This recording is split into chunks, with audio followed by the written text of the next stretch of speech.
Assalamualaikum warahmatullahi wabarakatuh. Bismillah, alhamdulillah, la haula wa la quwata illa billah, amma ba'du. Anakku semua para santri yang dirahmati oleh Allah, para bapak ibu wali santri, para muhibbin semuanya. Kita melanjutkan daripada keterangan yang kemarin tentang hadis yang ketiga, yaitu an Abi Abdurrahman Abdullah bin Umar bin Khattab radhiyallahu taala anhuma qala sami'tu Rasulullah sallallahu alaihi wasallam yaqul bunyal islamu ala khamsin sadati alla ilallah wa anna muhammadar rasulullah wa iqamis shalah wa itaiz zakah wa hajjil baiti wa shaumir ramadan. Jadi agama kita dasar daripada agama kita, asas daripada dasar kita, qawaid daripada agama kita, atau rukun daripada agama kita itu ada 5, yaitu syahadat, kemudian yang kedua adalah sholat, yang ketiga zakat, keempat haji, yang kelima puasa. Ada lagi yang lain, riwayat yang lain bahwa puasa kemudian baru haji. Nah, terkait dengan keterangan yang kaitannya dengan urusan syahadat tauhid dan syahadat rasul, barangkali kemarin sudah saya terangkan. Kita melanjutkan wa iqamis shalah, wa iqamis shalah. Jadi kalau kita bicara tentang sholat, kita bicara tentang sholat ini, maka tentunya ibadah ini adalah ibadah kunci. Ibadah ini sampai ibadah kunci. Sampai pada satu riwayat bahwa awwaluma yuhasabu bil abdu yaumal qiyamah as-shalah. Jadi awwaluma yuhasabu bihil abdu yaumal qiyamah as-shalah. Awwaluma utawi kawitane perkara, yuhasabu kang den hisab bihi kelawan ma sapa al abdu kaula yaumal kiamati ing dalam besok dina kiamat iku as-sholatu sholat. Jadi amal yang pertama kali nanti akan ditanyakan oleh Allah, akan dihisab oleh Allah pada hari kiamat adalah sholat. Adalah sholat. Sehingga fa in soluhat soluhasairu amalihi wa in fasadat fasadasairu amalihi. Jadi manakala orang itu sholatnya itu sholat yang baik, ini harus kita ke sana arahnya itu, meningkatkan kualitas daripada sholat kita, meningkatkan kualitas daripada sholat kita. Jadi manakala sholat kita itu sudah baik, maka amal-amal yang lain pun itu sudah dianggap baik. Amal-amal yang lain pun itu dianggap dengan baik, dan itu penting. Itu penting. Makanya kita melaksanakan sholat itu tidak hanya sekedar daripada kita mengerjakan, tidak. Tapi kalau bisa muhafadzatus sholat, muhafadzatus sholat. Jadi menjaga sholat. Jadi tidak hanya sekedar melaksanakan, tapi menjaga sholat. Menjaga sholat itu bagaimana? Awal waktu, selalu jamaah, orang laki-laki dilanggar di masjid, kemudian wirid, kemudian mengerjakan rawatib. Wah, itu sudah luar biasa sekali. Jadi awal waktu, jamaah, neng langgar neng masjid, kemudian wirid, kemudian rawatib. Ini kalau kita bisa seperti itu namanya orang yang menjaga sholat.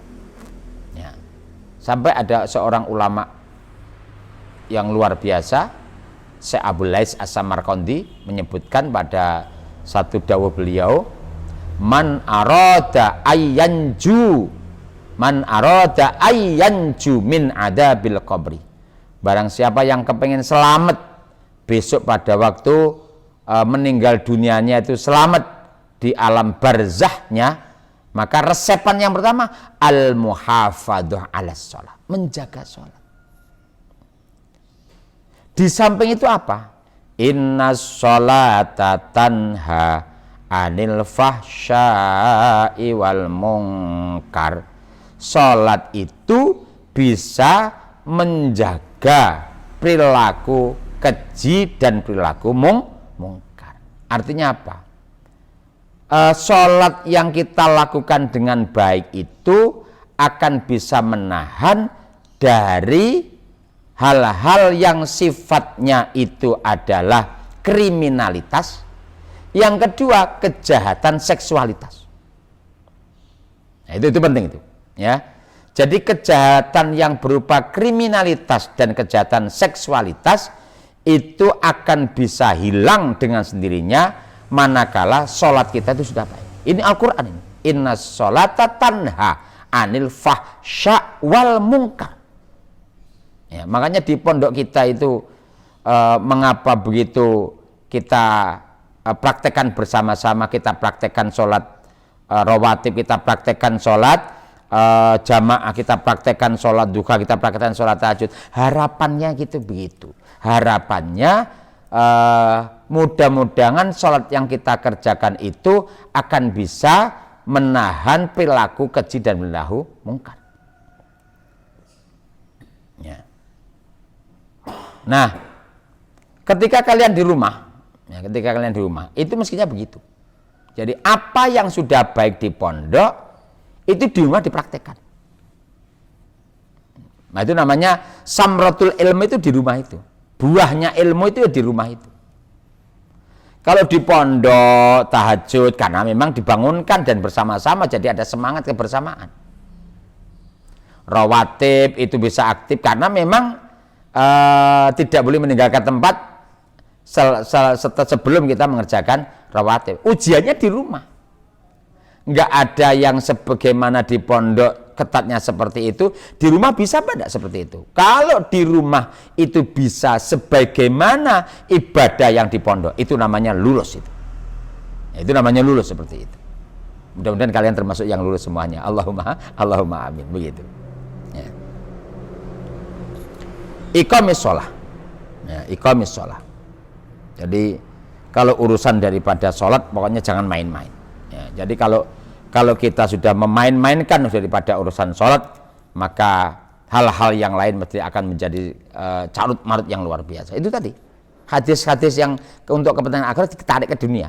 Jadi awaluma yuhasabu bil abdi yaumal qiyamah, awaluma yuhasabu bihil abdu yaumal qiyamah as-shalah fa in saluhat saluha sairu amalihi wa in fasadat fasada sairu amali. Jadi kalau sholatnya sudah baik, maka amal-amal yang lain itu dianggap baik. Tapi manakala sholatnya rusak, sholatnya tidak baik, sholatnya datnyang, ya, bangunnya mesti kawanan, sholatnya dewe kesusu akhir waktu pisan, bacaannya gak karu-karuan pisan. Fa in fasadat fasada sairu amali. Jadi manakala sholatnya tidak baik, yang lain-lain juga tidak akan jadi baik, dianggap tidak baik. Makanya sekali lagi anakku semuanya, supaya ya dimanapun berada, jangan pernah kita itu menjadi tarikus sholat, menjadi orang yang meninggalkan sholat. Jadi diistiqomahkan semaksimal mungkin supaya sholat kita memang benar-benar sholat yang diterima oleh Allah dan sholat yang baik memangnya, ya, sholat yang baik. Wa ita'iz zakah, wa ita'iz zakah.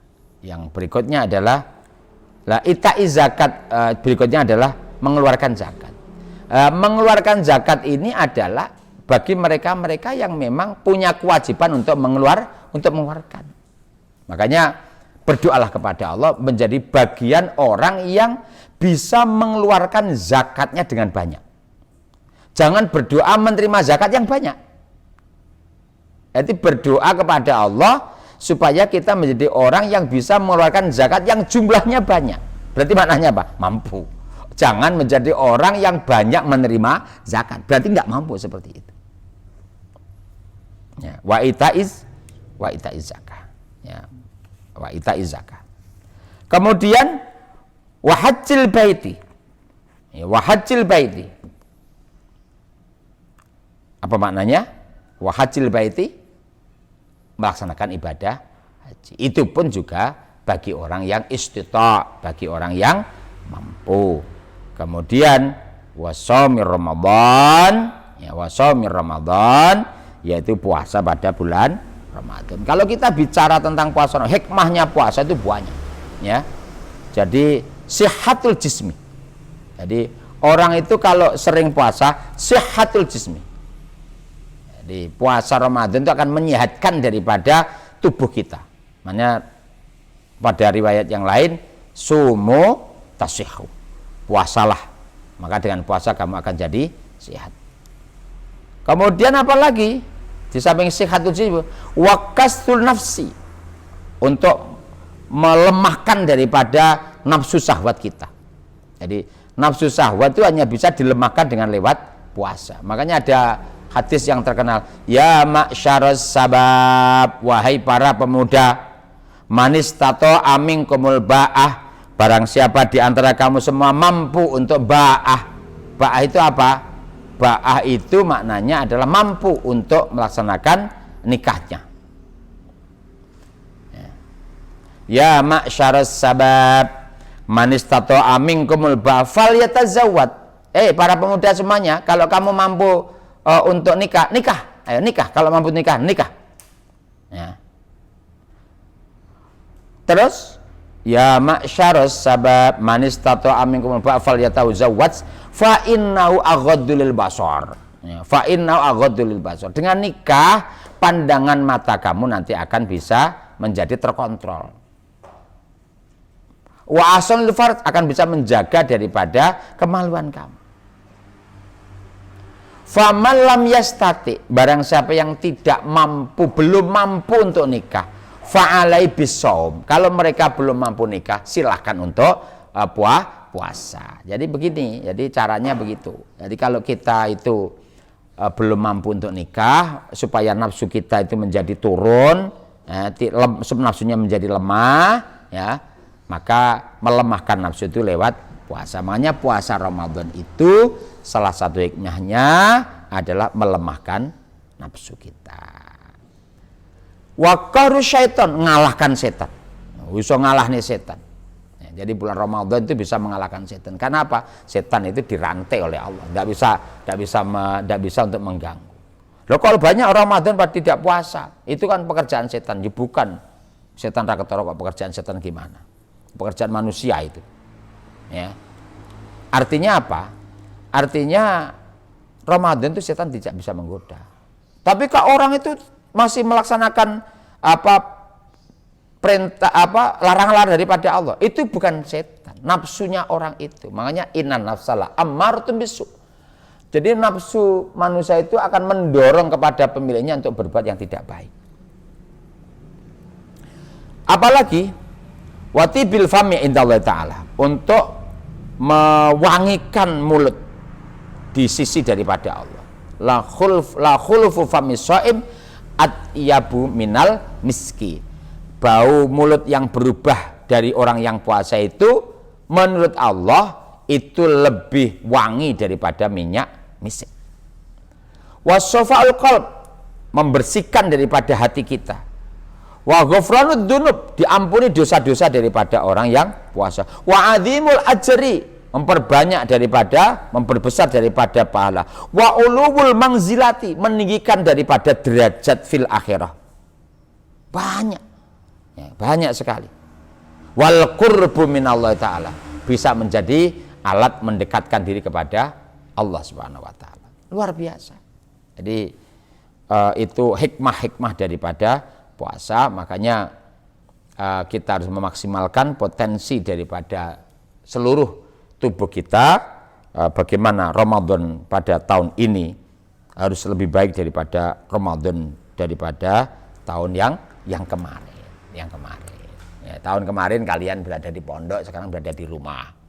Coba mulai untuk dikalkulasi. Kira-kira di rumah dengan di pondok tahun kemarin itu baik yang mana? Ya, baik yang mana? Ya, pengaturan waktunya, baca Qur'annya, wiridnya, belajarnya, ya, dan sebagainya. Coba mulai dikalkulasi, mulai dihitung-hitung supaya kita menjadi orang yang cerdas. Al-Qayyis man dana nafsah. Ya, orang yang cerdas itu orang yang bisa, yang pintar untuk introspeksi. Ya, yang pintar introspeksi. Jadi hadis yang ketiga menjelaskan tentang rukun daripada Islam kita. Makanya ayo kita melaksanakan semaksimal mungkin daripada apa yang telah diperintahkan oleh Allah SWT, apa itu sholat, apa itu zakat, apa itu puasa. Tentunya pada hari ini kita puasa, itu yang barangkali penting untuk kita lakukan bersama-sama. Dah, kita lanjutkan hadis yang keempat. Al hadis surabi utai hadis kang kaping 4. Iku an Abi Abdurrahman Abdullah bin Mas'ud radhiyallahu taala anhu. Jadi Ibnu Mas'ud itu nama aslinya Abi Abdurrahman Abdullah. Ya. Kala dawuh, kala matur sapa kala ngucap sapa Abi Abdurrahman Abdullah bin Mas'ud, haddasana nyritani ing kita sapa Rasulullah sallallahu alaihi wasallam, wa wa hale utahi Kanjeng Nabi iku as-sadiqu kang temen, wal masduku kang den temenake. Dawe piye? Inna ahadakum setuhune salah suwijine sira kabeh iku yujma'u den kumpulake apa khalquhu kedadiane ahad fi batni ummihi ing dalem guwa garbane ibuke si ahad, dikumpulke arba'ina kelawan 40 arba'ina ing dalem 40 apane yauman dinane nutfatan kalih rupa mani, rupatan kalih rupa sperma. Ya. Summa yakunu mongko nuli ana sapa akad iku alaqatan dadi darah sing kempel. Misla dalika halih sepadane mengkono-mengkono arba'in. Summa yakunu mongko nuli ana sapa ahad iku mudghatan dadi daging kempel. Misla dalika halih madane mengkono-mengkono arba'in. Jadi kejadian manusia, jadi setelah sel sperma itu dibuahkan kepada yang namanya ovum, ya 40 hari, kemudian setelah 40 hari terjadi pembuahan, kemudian setelah itu menjadi segumpal darah, 40 hari berikutnya lagi menjadi segumpal daging. Ya.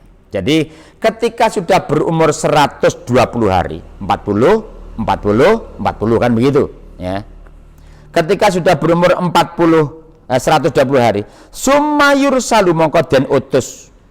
Summa yursalu mongko nuli den utus ilaihi maring ahad sapa al malaku malaikat, fayang fuhu mongko niup sapa malak fi ing dalam ahad apa ar-ruhu ruh. Wa yu'maru den perintah sapa si malak bi arba'i kalimatin kelawan papat pira-pira kalimat. Jadi ketika bayi itu umur 120 hari, maka Allah mengutus malaikat untuk meniupkan roh kepada bayi itu berikut dengan 4 macam daripada takdir yang akan menyertai orang itu, tapi takdirnya itu namanya takdir mu'alaq. Yang pertama apa? Bikabir rizkihi, kelawan nulis rezekine si ahad. Wa ajalihi, lan nulis ajal patine ahad. Wa amalihi, lan nulis amale si ahad. Wa syakiyun, lan ana ta utawi ahad iku wong sing cilaka, au sa'idun lan ana ta si ahad iku kelompok wong sing bejo. Jadi begitu. Jadi ketika malaikat itu meniupkan rohnya kepada bayi yang ada pada perut ibunya yang berumur 120 hari itu, maka oleh malaikat berikut disampaikan, rezekimu banyak atau sedikit, umurmu panjang apa tidak, amal kamu bagus apa tidak, kamu termasuk orang yang beruntung atau orang yang celaka. Itu ada tulisannya. Makanya itu kearifan lokal, ya, kearifan lokal daripada orang-orang Jawa. Ketika ada orang yang bobot itu umur sekian, maka dalam tatanan tradisi Jawa ada yang namanya telonan. Jadi diselamati. Jadi pada waktu umur 120 hari diselamati supaya apa? Ben selamat. Kalau umurnya itu tertulis pendek supaya panjang berkah. Kalau umurnya itu pendek biar tertulis umur panjang berkah. Kemudian kalau amalnya tulisannya tidak baik, kemudian untuk barokah daripada sedekah, maka amalnya jadi baik. Kemudian tertulis sakiyun, orang yang celaka, mudah-mudahan dengan barokah daripada sedekah tolonan menjadi sa'id. Itu namanya kearifan lokal, ya, kearifan lokal. Boleh apa tidak orang telonan itu? Ya, siapa yang melarang? Orang sedekah, ya, orang sedekah masuk dilarang. Wong pangan-panganane dewi, sambel-sambel gorengi dewi, ya, kendil-kendili dewi, ya. Kan memang ada dua kutub, ya, dalam tatanan kehidupan beragama. Pokok sing gak podo karo Kanjeng Nabi gak oleh dilakoni. Wah, ini kelompok yang satu. Yang satu enggak. Yang satu apa? Selama tidak ada perintah, tapi kalau itu substansinya tidak bertentangan dengan ajaran agama, itu jalan. Makanya mengapa Islam di tanah Jawa itu, penetrasi Islam di tanah Jawa itu tidak ada darah yang mengalir, beda dengan penetrasi Islam di Eropa, karena memang ketika penetrasi Islam di tanah Jawa tidak ada satupun darah yang mengalir, karena memang yang menyebarkan agama Islam itu berbeda caranya dengan cara penyebaran Islam di Eropa. Kalau Eropa kan pakai senjata, pakai pedang. Kalau di Jawa kan enggak, karena yang membawa adalah para wali, maka yang dibawa bukan pedangnya. Kearifan lokal daripada penduduk itu dimanfaatkan oleh para wali untuk penetrasi daripada agama Islam. Makanya ketika yang namanya ajaran Islam itu lekat dengan budaya masyarakat, dalam tanda kutip budaya yang tidak bertentangan dengan agama, maka akan jadi kuat orang beragama. Jadi contohnya di Jawa ini, di Indonesia ini. Karena penetrasi Islam di tanah Jawa itu lewat yang namanya tradisi, maka Islam jadi kuat. Ya, jadi kuat. Luar biasa sekali. Tidak dimiliki oleh Islam yang lain. Itu khas, ini khas. Makanya ada istilah Islam Nusantara. Itu bukan Islam Nusantara, itu bukan madzhab, bukan. Ya, bukan madzhab. Jadi Islam Nusantara itu adalah tata cara daripada para wali untuk menyebarkan Islam di tanah Jawa lewat yang namanya budaya, dan budaya itu agama bisa diterima dengan penuh legowo oleh masyarakat, karena memang Islam tidak menyalah-nyalahkan daripada budaya setempat selama budaya itu tidak bertentangan dengan agama. Makanya ada istilah Islam Nusantara. Jadi bukan Islam Nusantara. Islam sebagaimana Islamnya Kanjeng Nabi, hanya istilah saja. Hanya istilah saja. Fa wallahi demi zat. Famawallahi demi zat alladzi, fawallahi mongko demi zati Allah alladzi la ilaha kang ora ana pangeran kang khante sembuh den sembah sapa ghairuhu liyane Allah, yen inna ahadakum salah setuhune salah sujine sira kabeh iku layak malu yakti ngamal sapa si ahad bi amali ahlil jannati kelawan amali ahli swarga hatta ma yakuna sehingga ora ana iku bainahu ing dalam antarane ahad wa bainaha lan ing dalam antarane jannah illa apa illa dira'un angin sadira fayasbiku mongkon disi ali ngatasi akad apa alkitabu pasten fayak malu mongko banjur ngelakoni sapa ahad bi amali alin nari kelawan amali alin neraka ya fayat khuluha mongko mlebu sapa ahad ing nar. Nah, ini harus hati-hati. Makanya saya sampaikan kita harus banyak minta hidayah kepada Allah.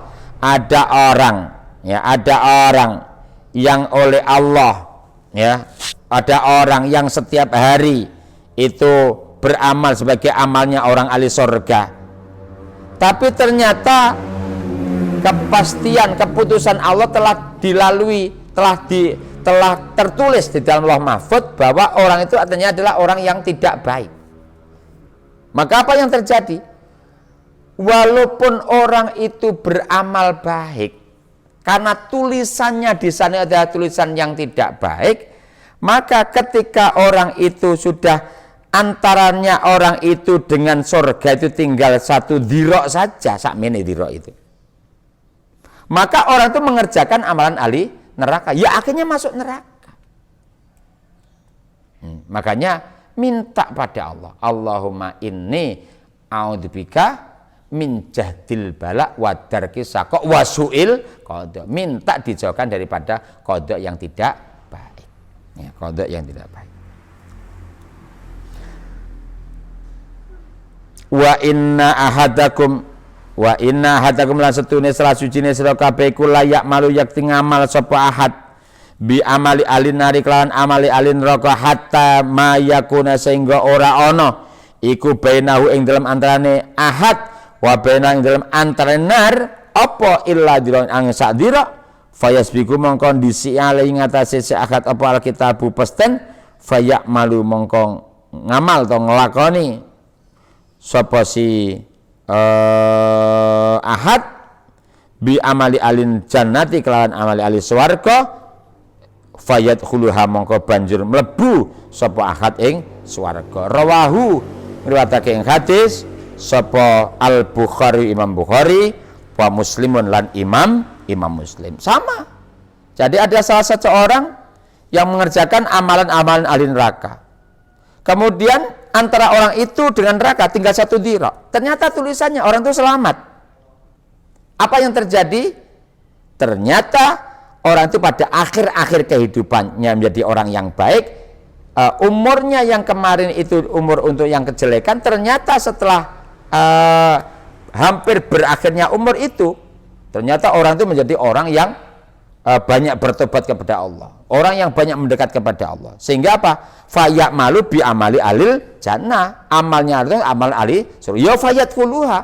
Maka tentunya walaupun awalnya tidak baik, tapi kalau akhirnya baik akan menjadi orang yang baik. Makanya ada beberapa macam kriteria kan orang itu orang yang awalnya baik akhirnya baik, orang yang awalnya baik akhirnya tidak baik, orang yang awalnya tidak baik akhirnya baik, ada lagi orang yang awalnya tidak baik akhirnya juga tidak baik.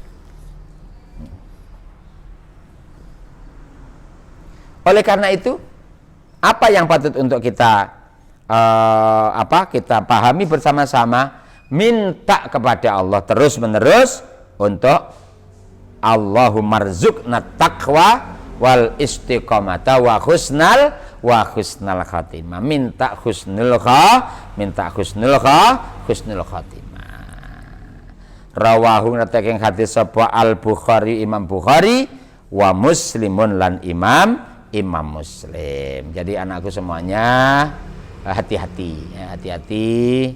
kita jangan sampai kita terlena, jangan sampai kita itu menjadi orang yang lupa diri, karena tidak ada satupun orang yang tahu takdir daripada Allah. Maka kita yang penting berusaha, ya, yang penting berusaha untuk menjadi orang yang terbaik daripada orang yang paling baik, begitu, ya. Jadi menjadi orang yang paling baik di antara orang yang terbaik, sehingga pilihannya tetap pilihannya daripada orang yang baik. Nah, kalau kita sudah tahu seperti ini, maka tentunya apa? La yarudul qada illa du'a. La yarudul qada illa du'a. Tidak ada satupun yang bisa menolak takdir daripada Allah kecuali apa? Doa, minta yang banyak kepada Allah. Minta supaya apa? Minta supaya kita menjadi orang-orang yang bisa mengakhiri kehidupan kita besok dengan akhir yang husnul khotimah. Dengan akhir yang husnul khotimah. Jadi kalau kita melihat hadis yang seperti ini menakutkan juga. Kalau orang itu, antara orang itu dengan surga tinggal 1 dirok, ternyata tulisannya ahli neraka, nggak bisa masuk surga. Orang itu, antara orang itu dengan neraka tinggal 1 dirok, tapi tulisannya surga, tapi akhir kehidupannya orang itu tentunya akan menjadi ahli surga juga. Nah, sehingga sekali lagi anakku semuanya, manfaatkan momentum Ramadan, di mana doa-doa kita banyak dikabulkan oleh Allah pada bulan Ramadan ini, dimanfaatkan untuk minta kepada Allah. Allahumma khtim lana bil iman, Allahumma khtim lana bil Islam, Allahumma khtim lana bi ihsan, Allahumma khtim lana bi husnil khatimah. Minta husnul khatimah, sehingga kalau akhir kehidupan kita akhir kehidupan yang baik, tentunya kita menjadi orang-orang yang baik dalam kehidupan kita, baik kehidupan dunia maupun kehidupan akhirat. Itu hadis yang keempat. Kemudian kita melanjutkan pada hadis yang kelima. Al hadisu utawi hadis al khamisu kang kaping 5 iku an ummil mukminin, saking ibune pira-pira wong mukmin, Ummi Abdillah kang dadi ibuke Abdullah.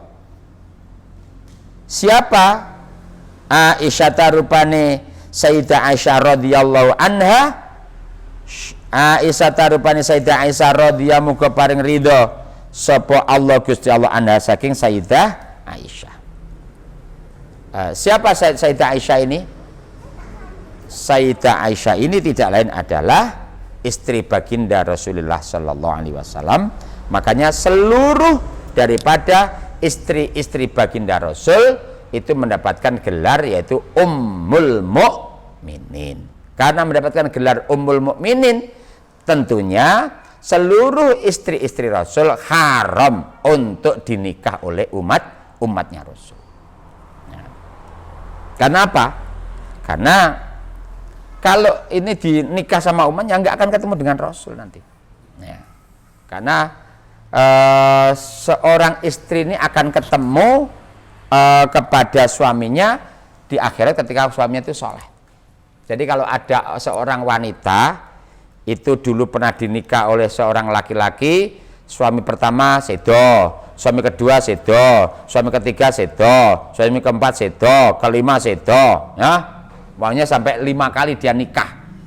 Lah, kemudian nanti wanita ini jadi istrinya siapa?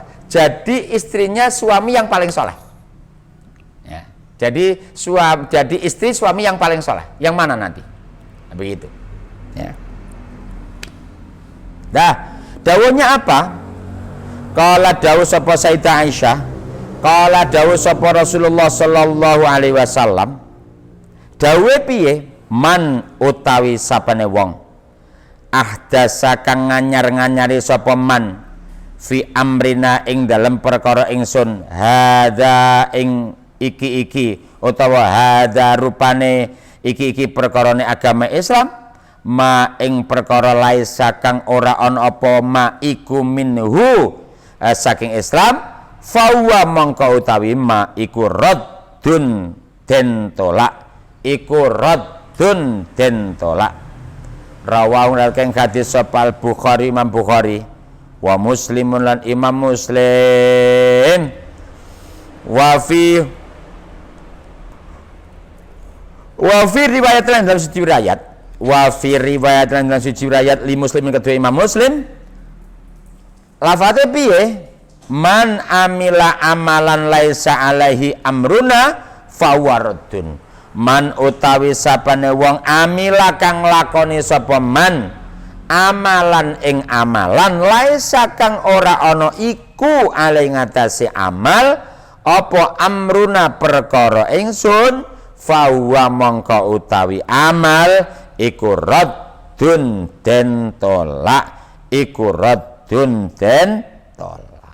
Jadi secara umum saja, kalau kita mengerjakan amalan-amalan dalam agama yang memang ajaran itu tidak ada sama sekali tuntunannya, tidak ada sama sekali tuntunannya dari sisi apapun, tidak ada tuntunnya sama sekali, ya, maka amalan-amalan yang memang tidak pernah ada dasarnya sama sekali dalam ajaran agama kita, tentunya amalan-amalan itu nanti menjadi amalan yang tertolak, menjadi amalan-amalan yang tidak diterima oleh Allah, Cuman penjelasan secara utuh, penjelasan secara detail itu kalau kita lanjutkan nanti tidak akan cukup.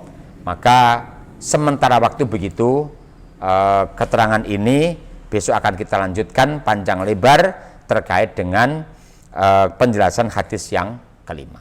Mudah-mudahan yang kita kaji pada saat ini jadi ilmu yang barokah manfaat. Mari kita tutup dengan pembacaan surah Al-Asr. A'udzubillahi minasyaitonirrajim. Bismillahirrahmanirrahim. Wal 'asr innal insana lafi khusr illal ladzina amanu wa 'amilus solihati wa tawassaw bil haqq wa tawassaw bis sabr. Subhanakallahumma bihamdika asyhadu an la ilaha illa anta astaghfiruka wa atubu ilaik. Wallahu muwaffiq ila aqwamit thoriq wa minkum. Assalamualaikum warahmatullahi wabarakatuh.